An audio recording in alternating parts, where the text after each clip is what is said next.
Ya, oke. Selamat siang, saudara. Assalamualaikum Selamat siang, warahmatullahi Pak. wabarakatuh. Salam sejahtera untuk kita semua. Ya. Om Swastiastu, nama budaya dan salam kebajikan. Ya. Oke, hari ini kita ketemu lagi di proyek pemrograman web ya. Nanti hari ini kita akan coba membahas untuk proyek yang berkaitan dengan front end gitu ya. Back end fokus kepada dan editornya hari ini. Untuk itu saya memperkenalkan nanti tidak hanya mungkin kepada Anda untuk satu produk begitu ya. Mungkin kita akan extraordinary begitu istilahnya ya. Tidak hanya berpegang di satu, misalkan teman-teman biasa memakai WordPress atau mungkin apa media atau Adobe ya, Adobe Greenlight gitu ya. Nah itu kita mulai mencari alternatif lain yang mungkin yang kita cari harapannya adalah yang open source, gitu. Yang bisa untuk tanpa lisensi, gitu ya. Jadi saya mengajari Anda untuk yang cari-cari yang software berbasis free ya, atau open source. Nah, oke, langsung saja kita masuk ke PPT-nya ya. Jadi nanti saya share screen.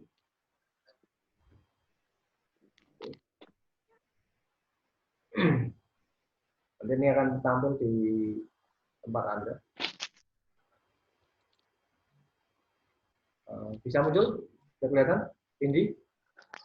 Sudah, Pak. Cukup jelas ya? Kelihatan ya? Cukup jelas. Nah, saudara nanti kita akan masuk ke dalam, sebenarnya materi ini agak mengulang sedikit dari pembahasan mengenai mata kuliah web design. Nah, karena kalau di dalam proyek itu intinya ketika berhubungan dengan web itu adalah sesuatu yang sangat kita pikirkan mengenai masalah ini ya, desain atau tampilan yang istilahnya yang akan mempengaruhi banyak orang untuk menggunakan aplikasi kita, begitu. Ya, teknologi yang baru, teknologi web responsif. Nah, oke, ini untuk sekedar web design ya. Jadi kalau kita bicara web design, di mana kita mulai? Apakah kita membuat program dulu dari PHP, editor, atau editor ya? Kemudian proses desainnya kapan? Lalu bagaimana caranya? Lalu apa bedanya aplikasi web dengan aplikasi desktop? Ini masih yang selalu Anda akan menjadi pilihan begitu ya. Dan nanti ketika Anda juga ini merupakan pilihan yang dua ini merupakan pilihan yang Anda akan pilih. Nah, oke, saudara, kita masuk ke user dulu ya. Jadi kita melihat dari sisi user. Jadi ketika kita nanti main proyek, ini ya. Jadi ada di website itu ada warna-warna tertentu, ya. Istilahnya ada warna-warna kesukaan gitu ya. Kesukaannya itu, tapi masalahnya adalah jangan kesukaanku ya. Dalam arti ku-nya itu adalah pembuatnya. Tetapi kesukaannya adalah kesukaannya. Artinya konsumen kita ya, kesukaan konsumen kita, bukan kesukaanku. Nah ini tujuannya adalah untuk nantinya aplikasi Anda itu adalah aplikasi yang sesuai dibuat untuk kepentingan ya yang membutuhkan. Nah tujuannya adalah kalau dilihat dari tujuannya aplikasi desktop dan web itu desktop itu baru dikunjungkan, sedangkan web itu selalu dikunjungi dan berkonsep lagi dikunjungi lagi. Maka perlunya ketika Anda memilih memutuskan untuk membuat aplikasi proyek berbasis web, maka inilah yang akan Anda pikirkan. Jadi web itu akan digunakan lagi, dikunjungi lagi. Jadi tidak hanya digunakan, tapi dikunjungi banyak orang. Nah, oke. Kemudian ada mungkin masih ingat mengenai web design dan coming back ya. Jadi artinya buatlah orang-orang yang menggunakan website Anda itu merasa ingin kembali menggunakan aplikasi saudara. Ya, oke. Nah, rule-nya bisa dibaca. Ini saya lewati biar agak cepat, biar kita bisa masuk ke demonstrasinya karena waktu kita juga dibatasi. Nah, oke. Untuk desain dan tampilan, desktop itu sangat penting. Desktop itu penting ya. Tapi web sangat penting. Ya. Lalu desain seperti apa Pak yang diinginkan? Jadi desktop itu ketika kita mengenai tampilan, ini berhubungan dengan interaksi manusia dengan komputer ya, dengan aplikasi, maka desktop itu yang penting, istilahnya yang penting itu bisa dipakai di lah ya, bisa terlihat, tidak perlu animasi dan sebagainya, terlalu mencolok. Namun web ini berbeda. Web itu kalau bisa, web itu akan mengajak penggunanya untuk melakukan interaksi. Penggunanya untuk melakukan interaksi sehingga nanti kemudahan yang didapat, ya. Jadi kita akan posisikan itu yang paling mudah menggunakan website Anda, ya. Website Anda ini yang paling digunakan. Bahkan oleh orang awam sekalipun, ya. Nah, lalu web Anda kalau sudah mudah digunakan, itu tentu saja web harus usable ya.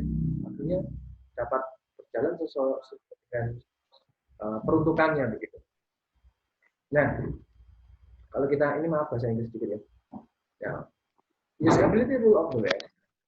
Silahkan ini simbol state. Ya, ya. State-nya adalah jika customer Anda itu dapat menemukan produknya, lalu adalah apakah dia mau membeli kembali atau tidak. Nah, dan web itu berkonsep atau web yang memiliki itu adalah web yang ultimate customer empowering environment. Artinya adalah berbasis kepada kebutuhan konsumen. Derajat web sangat tinggi. Mungkin yang tidak bicara yang tidak mendengarkan bisa mematikan mic-nya. Mungkin video bisa dimatikan dulu. Oh iya Pak. Oke, ya. Nah kemudian selanjutnya kita juga wajib mempelajari perilaku user dalam mendesain halaman web. Ya. Jadi kita wajib mempelajari perilaku user dalam mendesain halaman web kita. Jadi ini ilmunya banyak ya, ketika kita bersinggungan dengan web itu ilmunya banyak. Jadi kita memikirkan adalah memikirkan semuanya gitu, semua elemen gitu. Bentar ya. Bentar. Ada gangguan sebentar. Ya. Oke. Masih bisa terlihat, saudara? Halo, cek. Bisa Pak. Bisa Pak. Bisa. Nah, yang kita pelajari adalah mengenai learning style.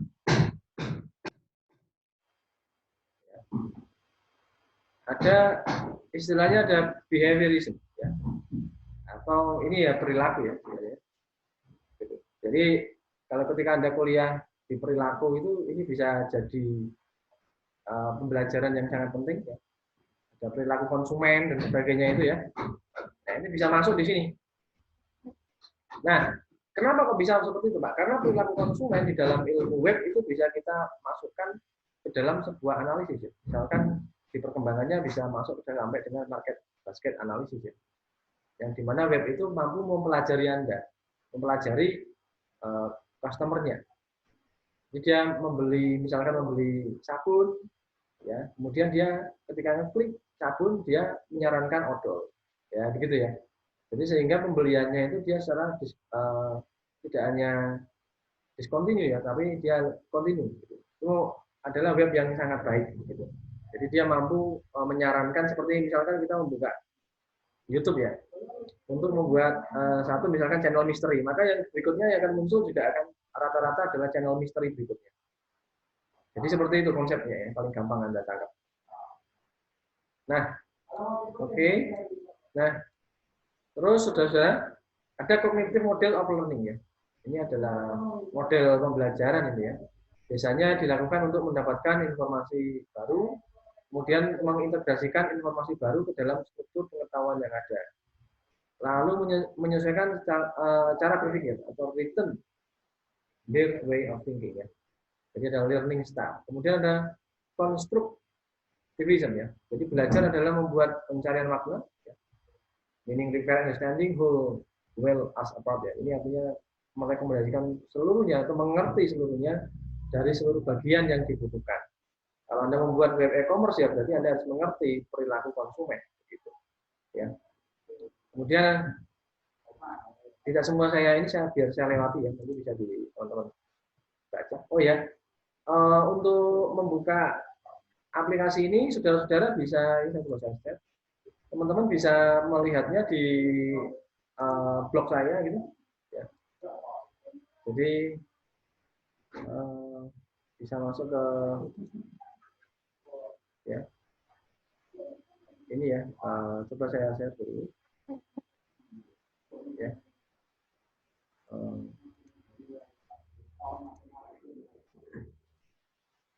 Ini share screen. Nah, blog saya muncul ya, saudara ya. Ini bisa cek. Halo? Halo? Ya Pak, muncul Pak. Jadi ini ada proyek web ini. Muncul Pak. Ya, bisa diklik. Ini kita bahas topik ini ya. Tetapi saya yang PPT tidak akan terlalu saya bahas. Nanti biar kita coba masuk ke aplikasi-aplikasinya begitu. Tidak hanya. Jadi saya mau kasih contoh yang real gitu.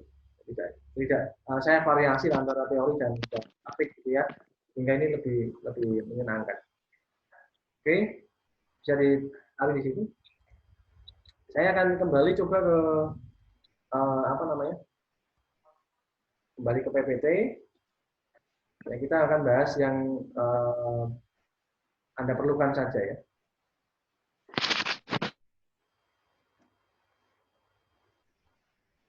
Nah, web kita pertama yang pada intinya dia harus ini intinya artinya saya tidak terlalu bacakan. Jadi easy of learning, jadi dapat mempelajari atau dapat dipelajari bahkan oleh orang yang awam sekaligus ini masuk web ini, oh saya gampang lah pakai web ini, gitu. Langsung mungkin gitu ya. Jangan sampai nanti masuk web Anda seperti orang yang tersesat gitu ya, bingung. Kemudian efisiensi of use ya, jadi dia kalau bisa menangani aplikasi yang besar tapi cepat, gitu ya, atau banyak tapi cepat. Kemudian ada memorability, jadi dia dapat merekam segala sesuatu yang kita inputkan di situ atau yang kita transaksikan. Kemudian adanya batasan error frekuensi, ya. Jangan terlalu banyak error atau membuat halaman dengan tulisan 404 itu ya, atau halaman web ini sedang dalam konstruksi, ya itu jangan terlalu sering dipakai. Mendingan tidak usah dipasang ya. Kalau diklik munculnya 404 itu ya. Maaf, halaman web ini sedang diperbaiki dan atau di maintenance, jangan seperti itu. Mendingan kalau tidak ada, ya jangan dikasih. Kemudian ada subjektif certification, jadi ini kepuasan ya, yang subjektif. Nah ini biasanya Anda dapatkan dengan rating ya 1 sampai 5 begitulah ya, seperti aplikasi jasa yang lain begitu ya, kasih ratingnya berapa dong gitu dan sebagainya gitu. Nah ini kalau kita diskusikan adalah produk apa saja yang kita disukai lalu alasannya apa. Nah ketika kita membahas mengenai web ini tentu saja adalah produk-produk yang disukai berhubungan dengan e-commerce begitu ya, web commerce. Nah ini contohnya ya, kalau Anda mau tahu, Palu-Gada, Bineka, Photoshop. Tetapi sebenarnya saya lebih senang untuk memberi yang satu lagi, misalkan adalah Amazon gitu ya, karena itu dia merupakan web e-commerce pertama ya, yang di dunia yang menerapkan banyak sistem, gitu ya. Bahkan sampai dengan big data. Gitu ya. Kalau ini saya belum tahu apakah dia menerapkan big data atau tidak. Tapi ini kalau kita bicara website ya, ini Palu Gada contohnya seperti ini, Palu Gada Shop. Nah, ini bineka.com, cukup terkenal di Indonesia. Ya. Nah, semuanya memiliki desain tampilannya yang khas ya, yang tidak sama begitu ya. Sehingga apa, menempatkan dia menjadi aplikasi yang nantinya harapannya menjadi mudah diingat oleh orang. Oh, ini gambarnya hijau, ada logonya seperti Mail gitu ya. Oh, itu berarti apa? Tokopedia gitu ya. Jadi dia punya brand begitu. Atau Shopee itu orange ya selalu ya. Jadi dia punya brand. Sehingga nanti orang melihatnya itu gampang, oh warnanya itu bisa Shopee gitu ya. Nah, oke, ini sudah habis. Ya. Nah, saya akan coba sebenarnya demo sedikit gitu ya mengenai aplikasi. Mungkin saudara-saudara kan tahunya mungkin sudah instalasi Dreamweaver begitu ya. Nah, tetapi aplikasi itu kan tidak semata-mata Dreamweaver karena Dreamweaver itu sebenarnya berbayar. Jadi saya mencoba untuk yang tidak bayar begitu, ya, sehingga kita tidak melanggar aturan lisensi dan sebagainya. Tapi tidak apa-apa kalau untuk belajar ya. Oke, nah ini sekarang saya akan coba salah satunya. Kemarin saya sudah instalasi 2, tapi nanti saya kerepotan nyari waktunya gitu. Jadi saya coba stop screen-nya, kemudian saya coba masuk ke Rocket Cake ya. Ini saya ke Rocket Cake. Ya. Terlihat tampilannya Cindy? Kelihatan, Pak. Nah, mungkin minggu depan itu selain nanti Anda mengerjakan tugas itu yang sudah kemarin kita sepakati, kita menggunakan itu untuk latihan. Untuk latihan mendesain itu ya. Kan kemarin sudah ada file webnya dari saya itu ya, yang bisa Anda download itu ya. Iya, ada. Saya itu. Nah, ini tapi nanti kita khusus ini untuk pertemuan ini kita coba latihan desain di sini, tidak apa-apa. Atau langsung dari dari yang sudah ada juga tidak masalah. Tapi di dalam topik ini saya bawakannya itu per tahapan gitu, sehingga nanti tidak seolah-olah acak-acakan gitu ya. Tapi ini topiknya sesuai dengan topiknya tadi.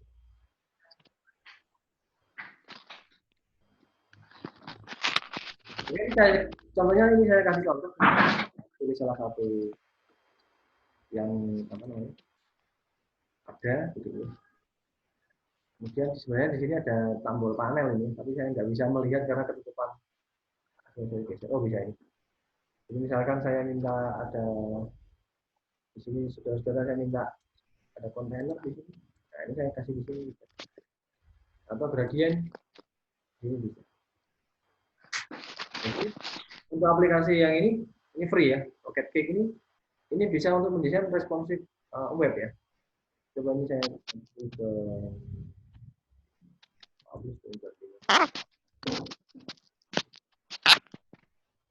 nah, ini saya ketika klik kan jadinya seperti apa Pak? Ini kita bisa lihat. Jadi sebenarnya untuk membangun web ini ada banyak alat bantu. Alat bantu lalu kita bisa gunakan. Tidak hanya 1-2 software gitu ya yang bisa kita terapkan. Sebenarnya saya mau kita latihan menggunakan ini, tapi minggu depan aja 1 kali ya. Jadi kita saudara-saudara siapkan laptop di situ sambil lihat handphone ya, tapi sudah download ini ya, Rocket Cake ini ya. Ya. Kemudian nanti kita menggunakan yang versi mungkin berbayar seperti Dreamweaver begitu. Ya. Jadi kita semua coba. Kenapa begitu? Karena begini. Tidak semua nanti di situasi Anda bekerja itu Anda menemukan satu software itu. Ya, dalam arti Pak saya biasanya menggunakan Dreamweaver ya Pak. Kemudian nanti Anda tidak punya Dreamweaver atau tidak boleh Dreamweaver digunakan, kemudian Anda nggak bisa kerja. Nah ini sangat tidak baik sekali ya, profesional. Harapan kita adalah saudara-saudara ini dimanapun tempatnya itu mampu ya untuk bekerja dan apapun aplikasinya, saudara mampu untuk menggunakannya. Jadi contohnya saya memberi alternatif seperti ini. Nah kalau misalkan nanti tidak ada open apa namanya Microsoft Office Pak misalkan gitu. Saya nggak bisa kerja Pak, nah itu salah ya. Padahal banyak sekali Office ya ada Office, bahkan ada Google Doc dan sebagainya itu bisa Anda pakai. Jadi Pak Jerry mengajari Anda untuk tergantung kepada satu vendor. Apalagi vendor yang berbayar ya. Jadi itu menyusahkan kita untuk kita berkreasi nanti. Ini sebenarnya sudah ditolong kalau kita menggunakan template di sini. Sudah dibikin 3 halaman. Semuanya bisa di customize dengan sangat mudah sekali. Ya. Bahkan foto-fotonya ini sudah bisa Anda lihat, customize di image style-nya pun sampai sangat banyak sekali. Dan ini contohnya bikinnya kayak mana sih Pak? Sebenarnya saya menunjukkan yang atau kita sebenarnya mau latihan yang ini. Nah, yang sudah saya share ya. Latihan yang langsung gitu.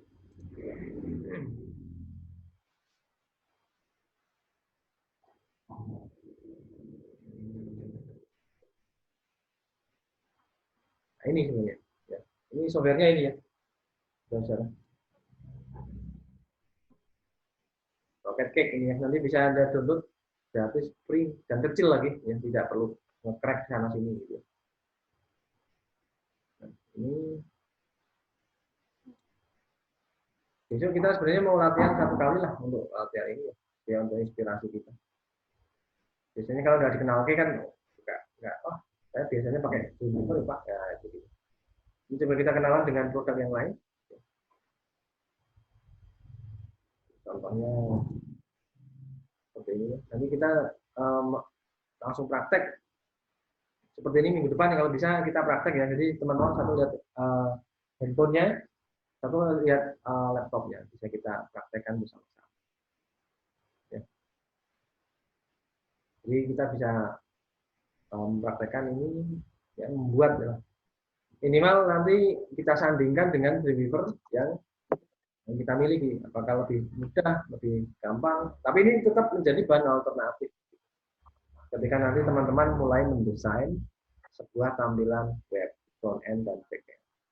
Jadi dalam pembelajaran ini adalah yang kita fokuskan jangan terlalu pusing dengan satu vendor ya. Jangan terlalu pusing dengan satu vendor, karena banyak vendor yang mampu untuk digunakan, ya. Dan itu tidak menyalahi aturan hukum, gitu. Untuk membantu kita membuat halaman web.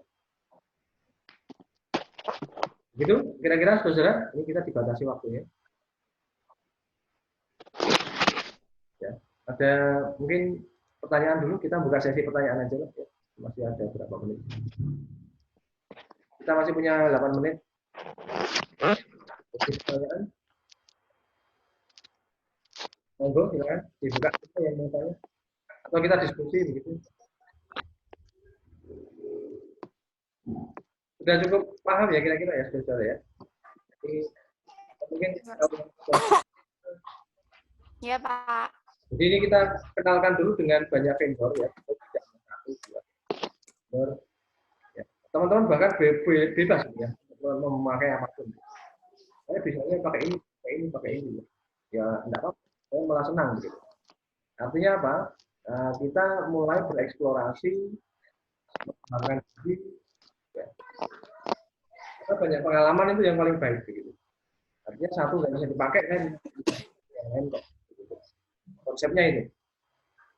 Nah, tetapi nanti untuk pembelajaran memang kita akan milih satu saja yang kita pakai. Gitu. Tapi ini saya kenalkan teman-teman untuk proyek, namanya kita proyek ya. Proyek itu kadang kan macam-macam masalahnya ya. Proyek web sudah pakai ini, sudah kita tentukan pakai ini, programnya error atau kita terkendala dengan lisensi dan sebagainya. Yang seperti proyek bangunan itu ya, sudah kita tentukan hari ini, ternyata hari ini hujan. Apakah mau diteruskan proyeknya atau tidak? Kita cari yang lain untuk mengerjakan sehingga kan tidak mungkin disuruh pulang gitu ya. Lalu kita bisa menggunakan pekerjaan yang lain sebagai alternatif. Jadi kira-kira begitu, sudah. Sampaikan lagi. Itulah kita yang ini.